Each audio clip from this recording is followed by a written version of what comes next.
Good morning everyone. Today we will know about polarity of welding. Polarity in welding means the direction of electric current flow between the electrode and the workpiece in DC welding. There are two main types of polarity, DCEN and DCEP. DCEN means direct current electrode negative. We can also say straight polarity. In DCEN, electrode always negative and workpiece is always positive. And according to this, heat will distribute 70% heat on workpiece and 30% heat on electric effect. Deeper penetration, faster welding speed, less electrode melting. Used for TIG welding.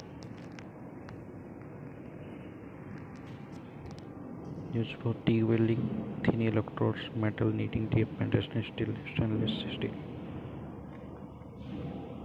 DCEP, direct current electrode positive, also called reverse polarity. Electrode positive, workpiece negative. In DCEP, 70% heat will go on electrode and 30% heat on workpiece. Its effect: shallow penetration, high electrode melting, good arc cleaning action.